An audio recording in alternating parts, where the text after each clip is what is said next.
Greetings from Cybertron. This is SoundJack here with another episode of SoundJack's Rambles. And today I'm here with Alyssa. Hello.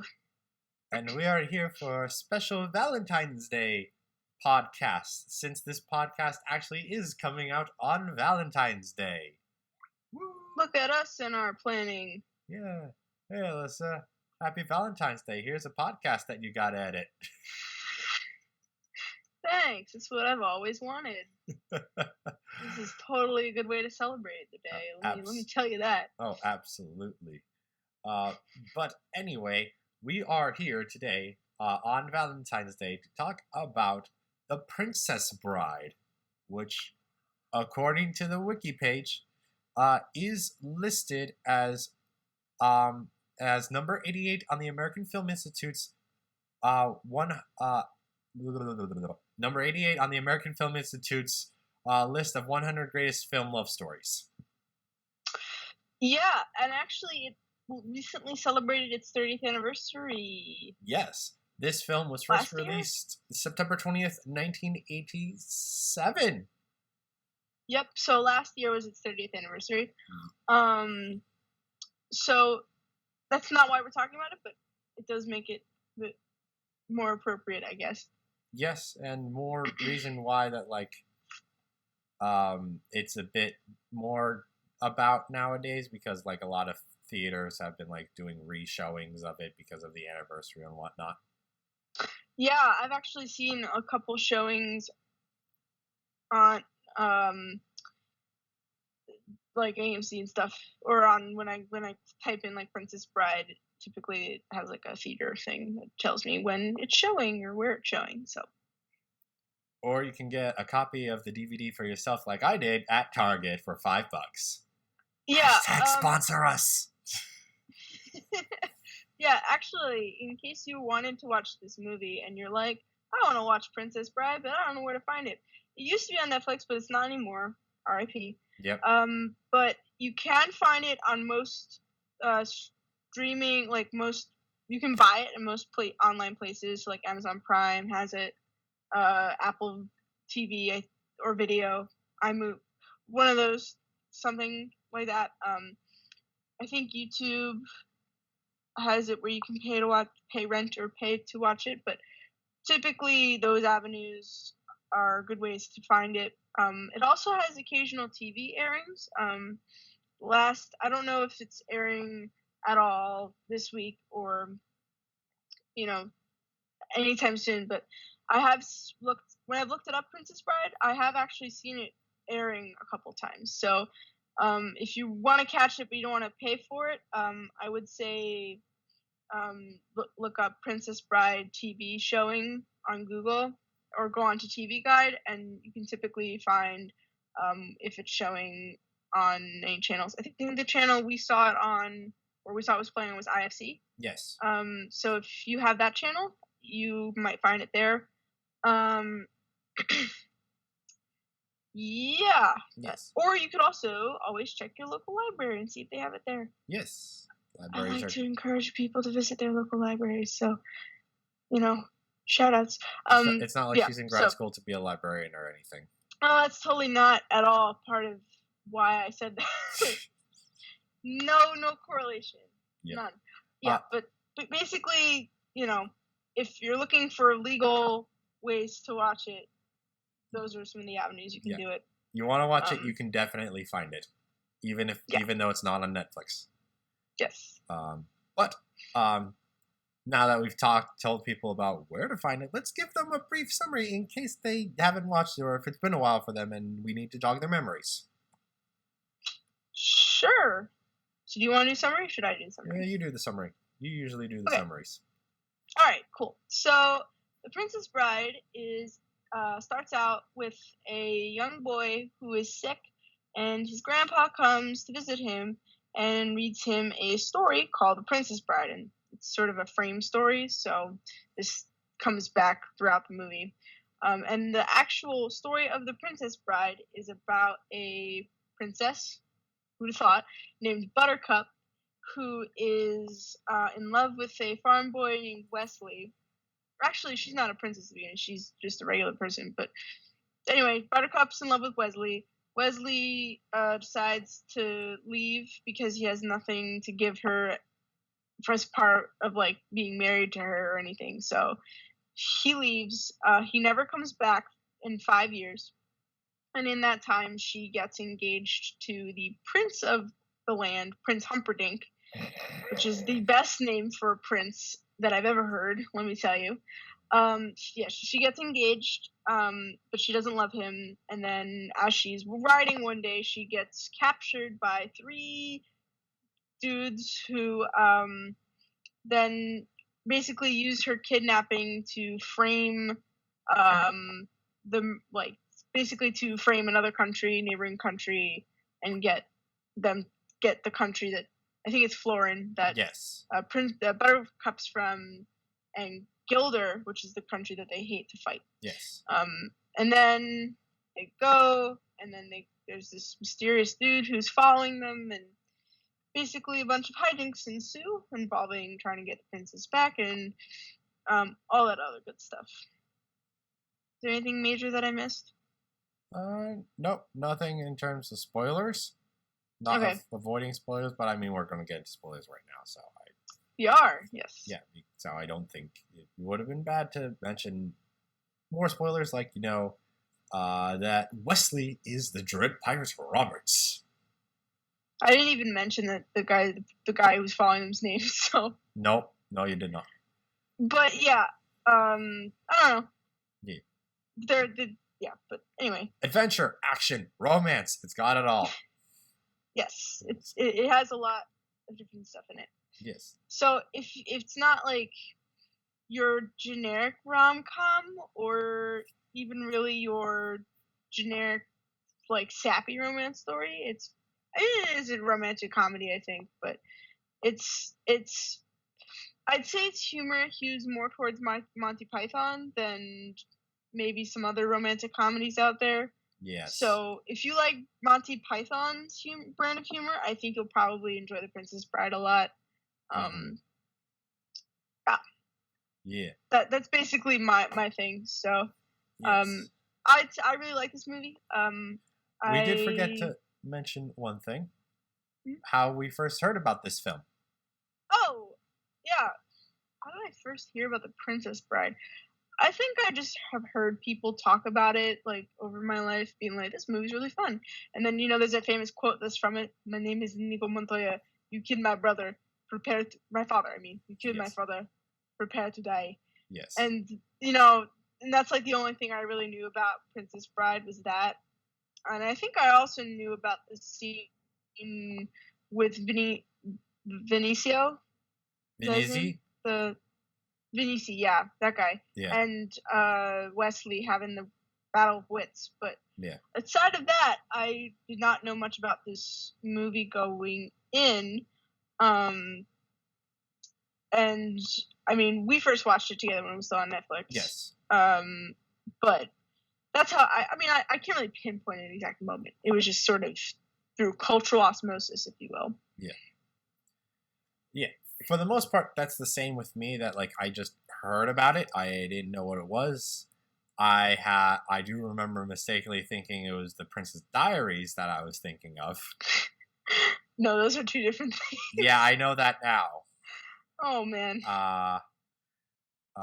And just general cultural osmosis. I do also remember, like, I'm pretty sure I saw it at some point. I know my dad likes to watch a lot of movies that are playing on like TV channels and whatnot. So maybe I was downstairs and that was on, and I watched that scene, and I kind of didn't want to get spoiled for the rest of the movie, or I want to do something else. I don't know, because I don't like going into a film halfway through and yeah, same here. That I haven't seen at all. Because it gets me confused. Yeah, you get confused. And you're like, what? The only other thing of note that of how I knew about this movie before I saw it was actually because of Transformers. Really? Yeah. Who'd have thunk? I am so shocked at this turn of events. This is completely unexpected. Yeah. So how I heard about it was because there's a character in Transformers called Cannonball. He was an original character for Cybertron, and his bio describes him as actually being like a pirate that inherits his name, which the wiki notes is similar to the Dread Pirate Roberts from this film. That's pretty much it. Yeah. Yep. So cool. So I needed to get that mandatory Transformers comment in there. Obviously. So fill their quota. We can check that off the list. Yes. So what are your overall thoughts though on this movie? I think I talked a little bit about my overall thoughts, but overall thoughts. Would you recommend people watch it? Yes, definitely. It's a wonderful film. Great film. Funny film. Yeah. I think it's a little better watching it through the first time, completely unaware. Just because, like, you don't know how exactly the story's going to go. Yeah. There's some stuff you don't know how it's going to actually go. Or, like, it's, like, kind of...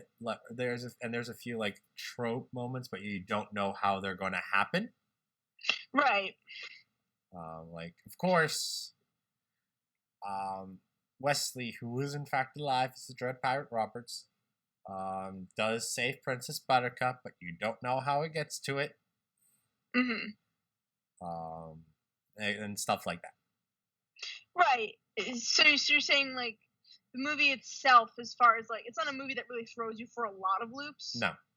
But you still want to see what happens. Yes. It's not like it's going to bore you with its trope usage. Precisely. Yes. I think that's a very fair, and actually I think the thing I wanted to bring up, I think one of the things that I think I like about this story is that, you know, when you think about, like, the plot of it, it's very basic and almost by the numbers.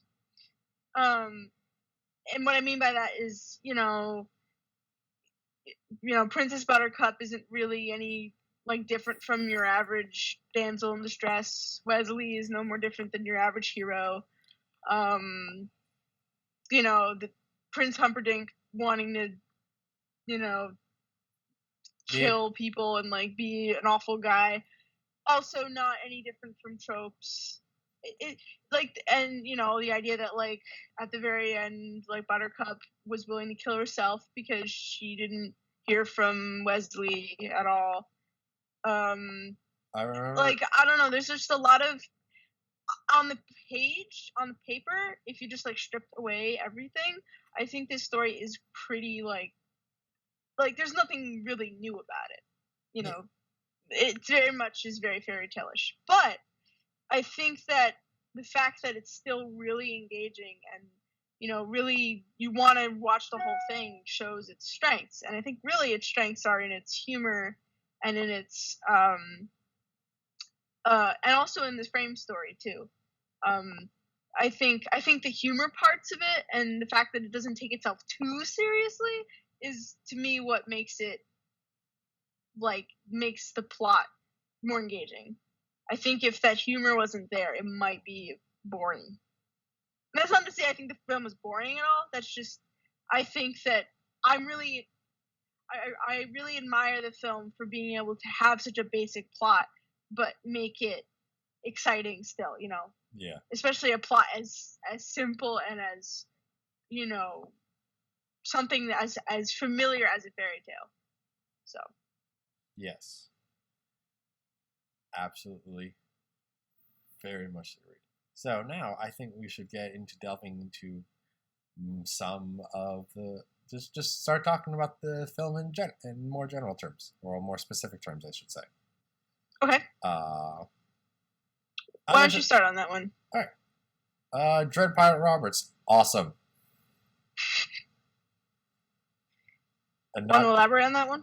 Yeah, I was going to, and I was just going to comment, not just because there's a character established in Transformers that's like that, but, you know, that's one of the turns that, like, you probably wouldn't expect.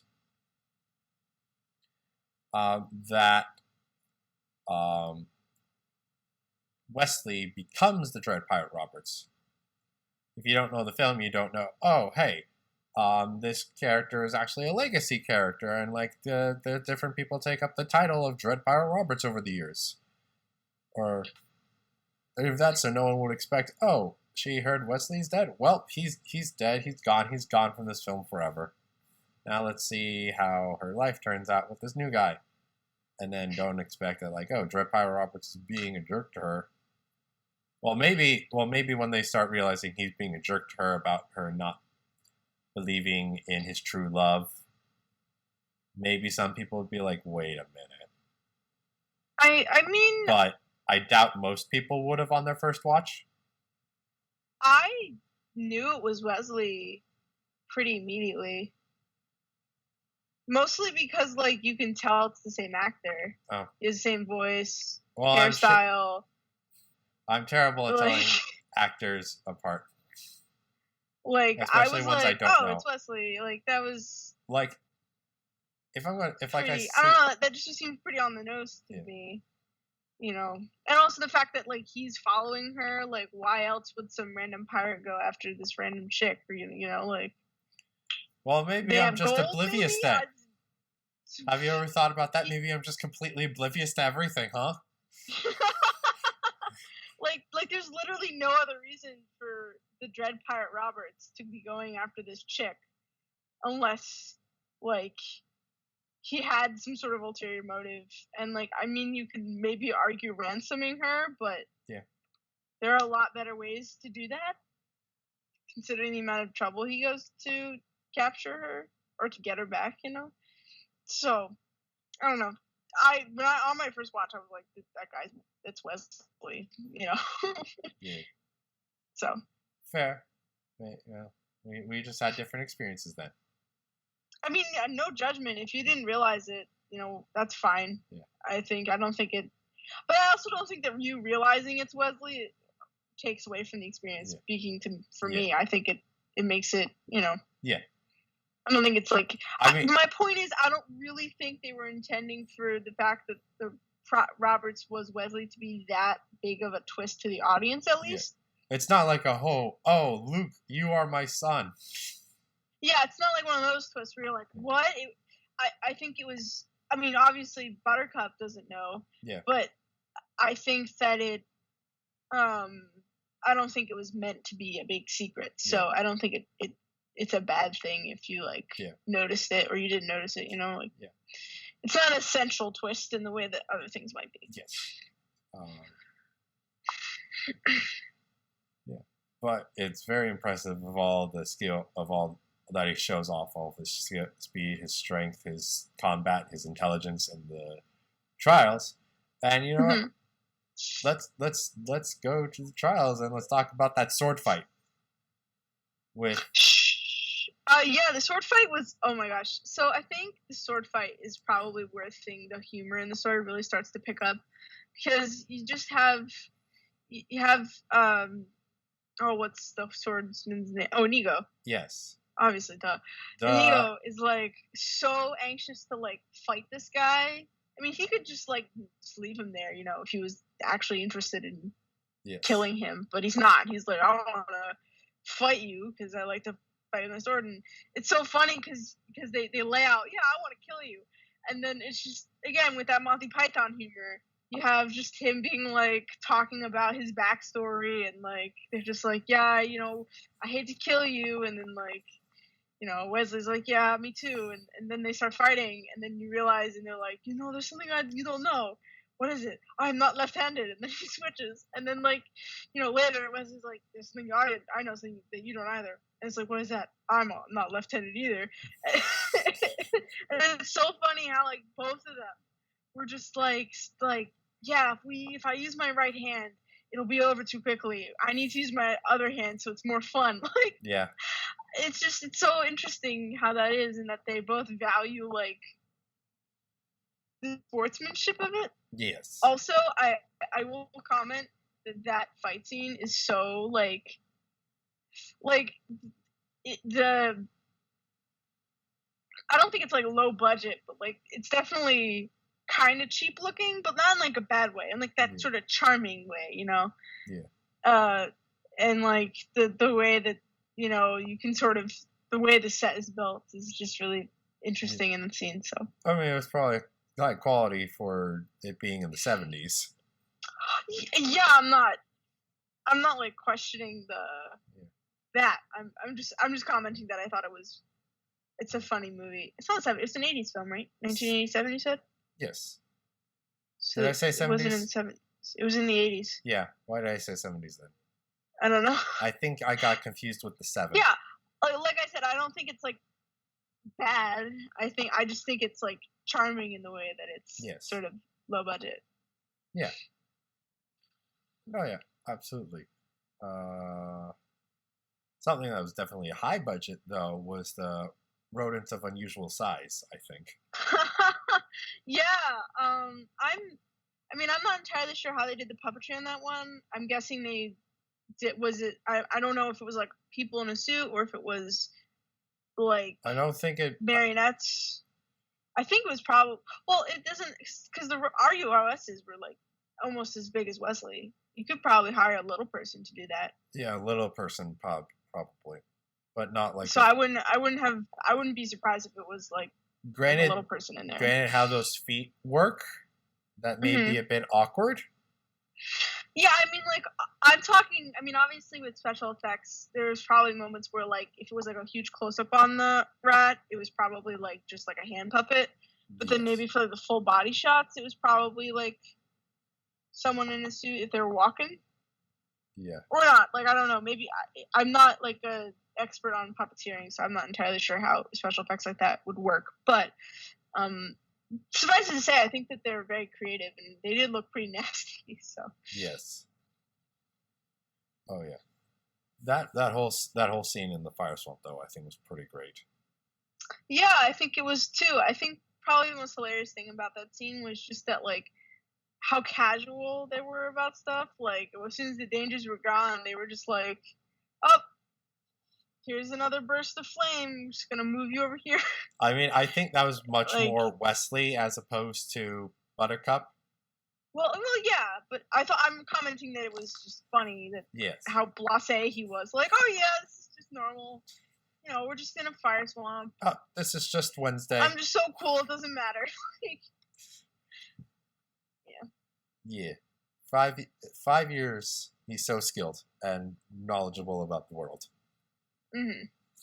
But then he's like, rodents of unusual size? I don't think they exist. Even though we see him seeing a couple of the other ones as soon as he pulls her out of the lightning sand. The lightning quicksand. Maybe he was just selectively watching things and was like, no, I just saw a shadow. It's fine. I don't know. I think one of my favorite moments was probably so that quote, right? My name is Inigo Montoya.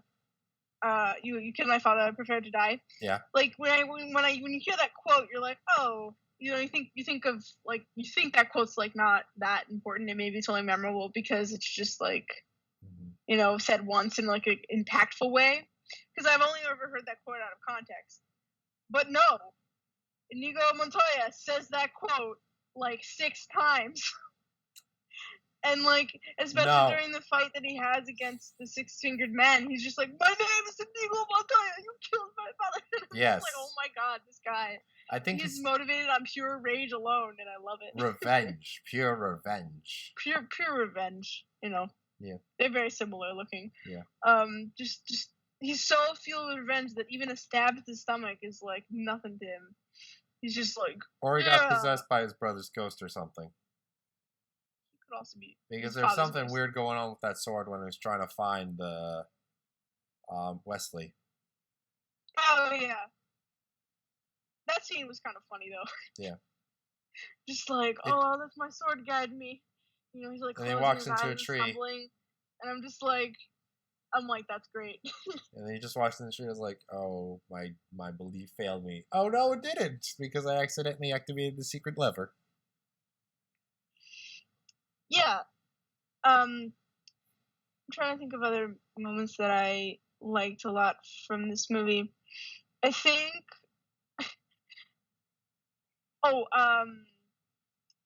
who's the character that Andre the Giant plays? What's his name? Fezzik. Fezzik was funny too. Yes. I like how he was sort of the gentle giant, kind of Yes. trope, and like you get the idea that he's not that smart, but you also get that he has his own like sense of logic, and I like that how that was. Also, probably one of the few times I'd say a wrestler did a good job as an actor. I mean, I love The Rock is probably the only other wrestler that I can think of who I think has had success, or at least a lot of success as an actor. Because, like, I mean, I know Hulk Hogan had a career briefly, but, like, I don't even think anyone remembers any good movies that Hulk Hogan was in. Unless he was, like, playing himself or something. And you've just reminded me of the fact John Cena is going to be in the next Transformers film. Well, I mean, you know, who knows? He might be okay. I think the last time he was in a movie that I saw was in Fred the movie. Do you know what Who Fred is? Yeah. Yeah, I only know it from iCarly, but I know it. I'm so hardcore. I watched those Fred movies before he went on iCarly. Oh, geez. Wow. You're so hip. Yeah. I watched Fred, you guys, when I was like 12, maybe. I mean, that's not the only film John Cena is, because apparently he voices a bull in an animated movie called Ferdinand. Oh, Ferdinand? Yeah. He's the guy. Oh, he's God. Ferdinand. I think John Cena's looking at all of the paychecks that Dwayne Johnson's been getting and is like, I could do that. But people need to see him if he wants those paychecks in these films. That's probably why he was doing some voice acting. Right. Because I mean, I don't know if he's a good voice actor or not. Like I said, Fred the movie is the only time I've ever seen him act, and I only saw the movie once, and like who knows how good it was? Probably not that good if it was in Fred the movie, you know. Anyway, I think we're getting sidetracked from the main point. We are getting sidetracked. Fezzik the Giant is great. He is great. Like I said before, I think I really like what a like good guy he is, and I also really like I think he has some really funny things to say too, you know. Yeah. But like I really love how like when they revive Wesley from the dead and they bring him to the wall and then he's moving steadily, he's always like, "Oh, look, you moved your head." "Oh, you moved your arm. That's so great." Like he's so like happy that Wesley's getting back like getting his movement back, and I'm like, "Oh, look at him. He's so he's such a great guy. He just is happy that his friend is like being okay. That's so wonderful." He's just a BFG. He's just a wonderful BFG, and you know, I really do like that character a lot. Yeah. I also think that oh my God, Vicini.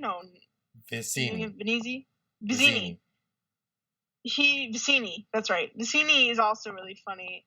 I think he definitely is the kind of guy who thinks he's the smartest person in the room, and I also just love how he's like, inconceivable, and then you know, Inigo Montoya's like, "You say that word all the time. I do not think you know what it means." And I think the funny thing about that line isn't necessarily the line, but the fact that I know people who are like that. You know, I know people who use a word, and I'm like, I'm pretty sure you don't know what that means, but you're just saying it just to sound smart. And everyone who says like, literally on the internet. And I'm just like, Inigo, you get me in the heart. You keep using that and word. I think his you know, his battle of wits with Wesley. He has that whole speech about it, and then he's like, "I switched our goblets. I fooled you," and then he like falls over, and then Wesley's like, "Oh, both of the chalices are poisoned. I've been building up a resistance to iocane." Yeah. And I'm like, I mean, like, that's pretty great. It's a good move, power move, right? Like, yep. Oh, you think? And that whole exchange with him trying to figure out whose drink it was. Yeah, that was pretty great.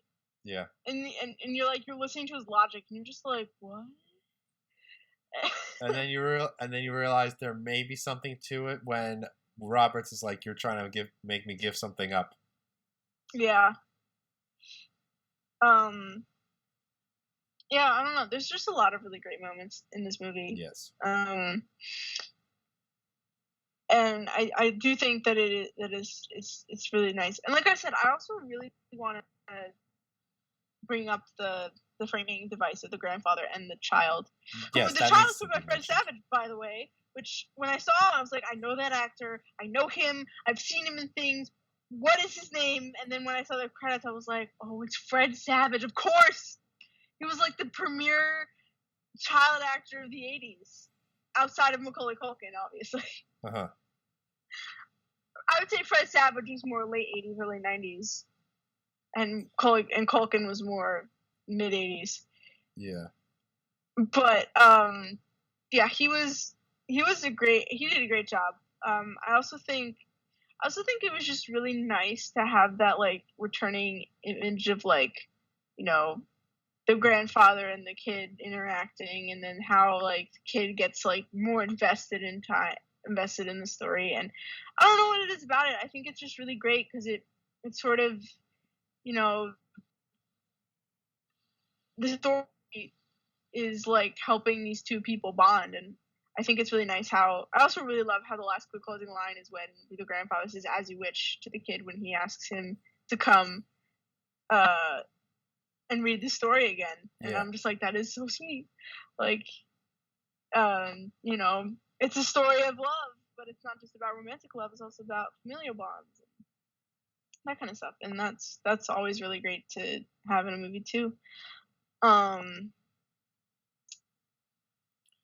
Did you have anything else you wanted to say? Let's at least bring note to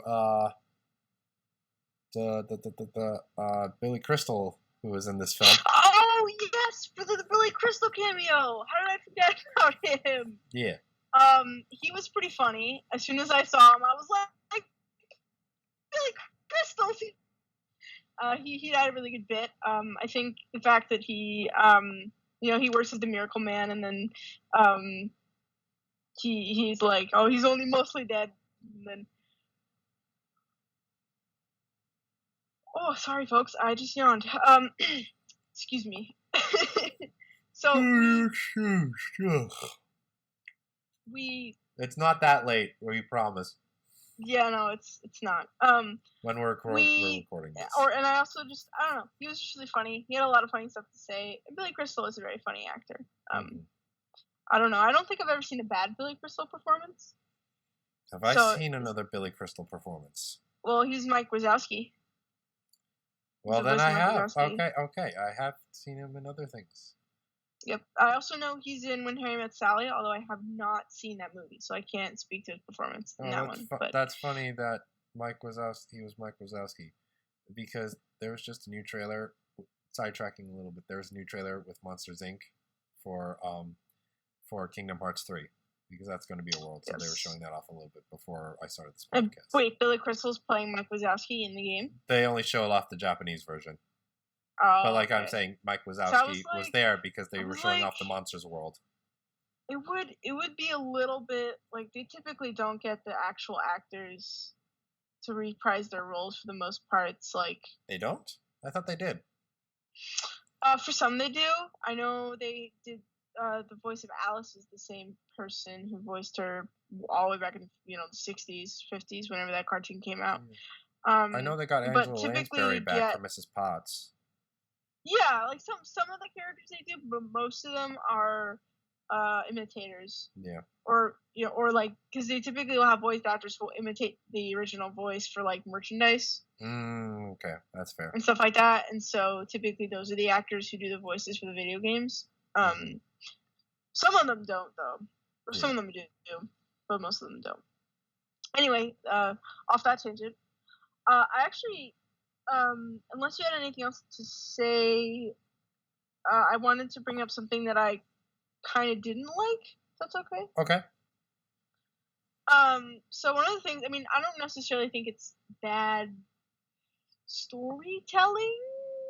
I'm still waffling on that one, but I do think that when the Dread Pirate Roberts is talking to Buttercup, after he rescues her. I do think he's being kind of unreasonable. Like, I get it's a fairy tale, right? Like, I'm there. But at the same time, he's just like, you, like, totally, like, you just decided to, like, not, you got married immediately after, you lost this one guy. And then she's like, and I'm just like, first of all, she thought you were dead. Like, I mean, after, like, you can't I expect someone to, like, assume you're alive for 5 years, and B, it was 5 years ago. Like, okay. I think that's a sufficient enough amount of time to mourn over someone. I, And C, it's not like she had a choice anyway. It was said in the parts of the movie that, like, she was, it wasn't her choice. Prince Humperdinck kind of was like, "You'll be my wife," and she was like, "I guess I can't say no because he's the prince." And then also D, after Prince Robert, after Wesley became the Dread Pirate Roberts, he probably could have tried to send her a letter or something. And, like, I know it's the medieval times, and I know it's not the most reliable form of communication, but he's a pirate. He probably has some kind of money because he's a legacy pirate, And then, you could probably go to a port, hire a messenger boy and be like, "Hey, send this letter to this person." And while it might not get there, you could at least, try to contact her, let her know, "Hey, I'm alive." okay. By the way, and I don't know. I feel like he wasn't really giving her enough credit. And, like, I understand he's also angry. Like, I get that. I totally get that. And I will give him that. But at the same time, I'm just like, dude, chill. Like, come on, try to see it from her point of view. Like, she did not have a lot of options here. And the fact that you would expect her to, be devoted to you regardless of circumstances, it's just, I don't know. I was like, I was a little peeved. Fair, but counterpoints. PowerPoints. Okay, I'm ready. A, he did not know exactly what was going on in that country since he was being a pirate. B, Okay. he could be testing her, seeing if she is still in love with him. Okay. Which is probably the only reason why he chased her down. Mm-hmm. C. Hold on, I had a third point. I know I had this point. Okay. Testing her. Didn't know.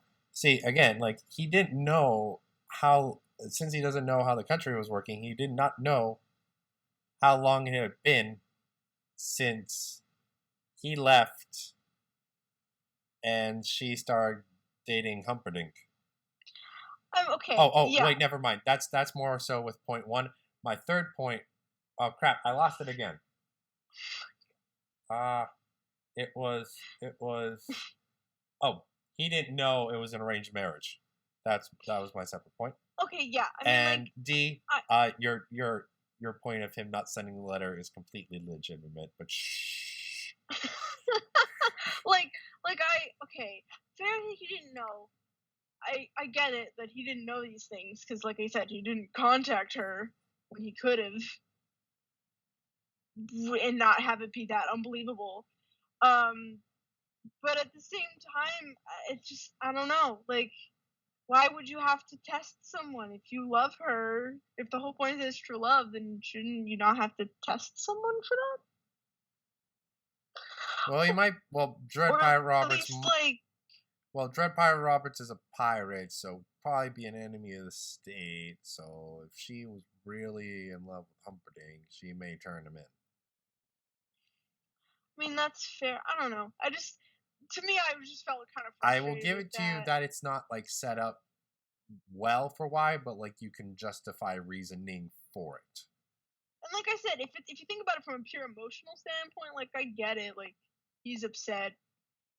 He thinks she abandoned her because he doesn't. Well, but the other thing though is that, like, she does. He doesn't know the full context. But at the other end of the spectrum, like, why the hell doesn't he just take off his mask and be like, "Hey, it's Wesley," and then see how she reacts to that?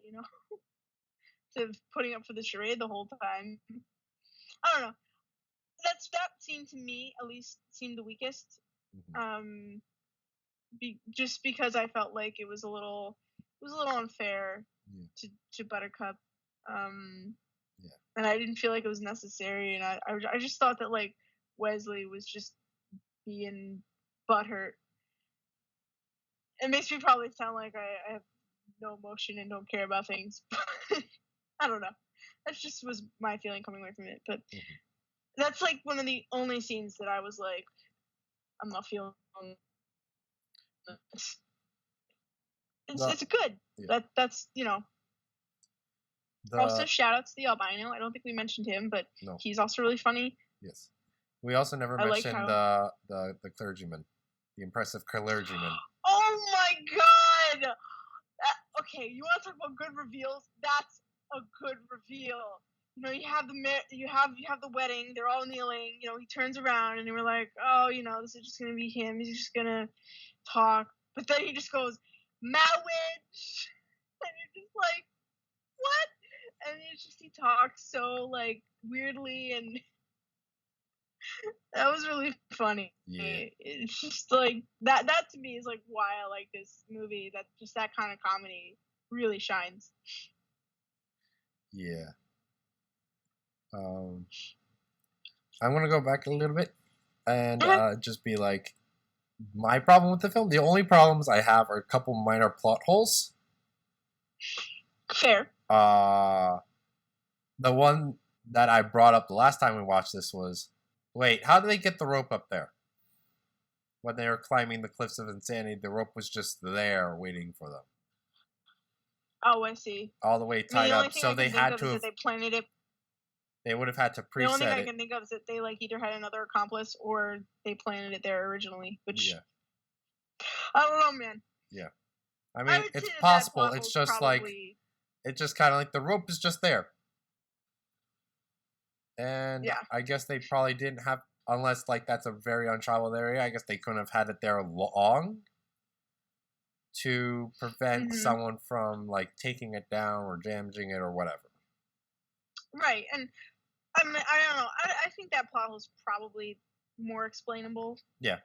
The one I know that you're saying you're nitpicking, so yeah, I nitpick. The other one that I didn't think of until like very recently, that might be not as explainable.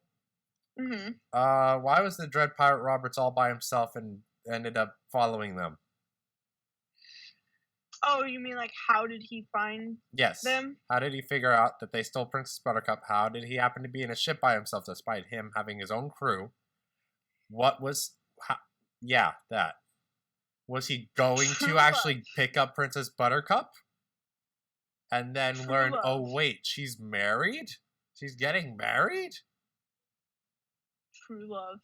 Yeah. It's probably the explanation that the movie would give too. True love. No, he said full blush. So that means you were gambling when he died. So that means he was going to cheat you. Or whatever that quote was. I don't know. You don't know from Miracle Max when he's like, true love. He said true love. I was like, no, that's right. That's not what he said. That's not what he said. Oh, that's right, because he was gambling. That's right. Yeah. Sorry, I just realized that I have a cut on my shoulder, and I don't know how I got it, and I'm just really confused. Anyway, that's not anything. No, I got you.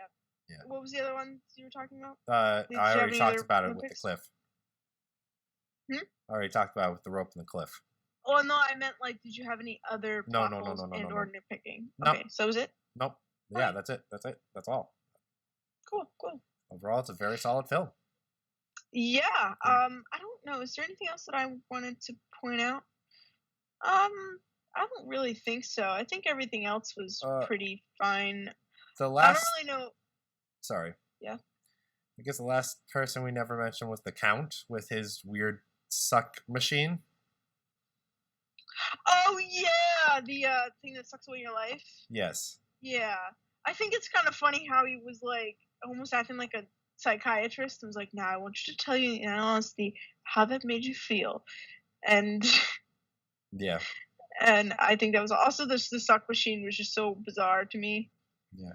But I think that was funny. And Yeah. oh my gosh. Oh boy. Pro tip: go to sleep at a good time, kiddos. We're still Don't be like doing me. this fairly early. It's definitely not that we don't. I know. I was saying. No, it's just that like I went to sleep late last night, which is why I'm tired right now. Oh, Anyway. yeah, that's all your fault. Like it is. Yeah. Yeah. I didn't realize you got to bed Yes. late. You're I mean, I'm tired, but I got did. up to go to work at 5 a.m. So. Sorry to hear that. Sorry, but yeah, too much sidetracking. Anyway, I think we've touched on everything we'd want to with this film.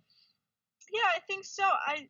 I mean, like I don't think. I guess the thing that makes it hard to talk about is just that there's like, it's very simple, but I think that's a good thing. I don't think it needs to be that complicated, and because of that, there's not that much to pick apart. Yes. You know, but I think it does. I think it is really. I think it's a good comedy. I think it definitely has a heart to it. I also think it is. If you're thinking of good movies to watch for Valentine's Day that are about love, I'd say that Princess Bride is a good one. You know, yeah. I would say this movie does deserve to be on a top 100 love story list. It's also on a bunch more, but that was just the one most specific to it being Valentine's Day. Yeah, it is on. It does make a lot of lists as far as like best movies, and I do think it deserves that. It was inducted into the National Film Registry in 2016. Number 50 on Bravo's 100 Funniest Movies, etc., etc. It's a great film. It's a wonderful film. It's a cult classic, staple of our culture, and definitely worth the watch. Yeah. So I think that's all we have to say. It is. So we both definitely recommend you go watch this film. Perhaps watch this film with a significant other on this Valentine's Day. Maybe.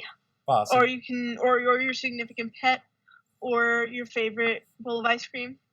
Those are also good options too. Yeah, that's very true. You can even with the family. I think this is a good movie. Yeah, this is also very much a lot good of different family film. ages. Celebrate with your friends. Doesn't have to be anyone that you gotta kiss. Like no. Yeah. But just anyone. This is a great film to watch with anyone, no matter what time of the year, no matter who it is with. Yes. But I definitely agree on that one. But that is definitely all that we have to say. So thank you for watching. If you enjoyed, please like and share this video and subscribe to the channel. You can also follow me on Twitter and Instagram at SoundJack426. Also, please consider donating on my Patreon page to help support the channel. All of the links will be in the description below. Thanks for tuning in. This is SoundJack and Alyssa signing off.